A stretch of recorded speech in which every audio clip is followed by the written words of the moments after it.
এসএসসির নবম দশমের নিয়োগ দুর্নীতি মামলায় ইডির হাতে গ্রেপ্তার বড়ুয়ার তৃণমূল বিধায়ক জীবন কৃষ্ণ সাহা।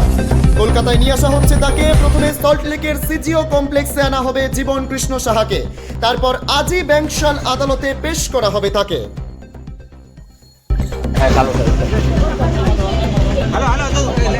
টেকনিক্যালকে বলো, নিতে বলো।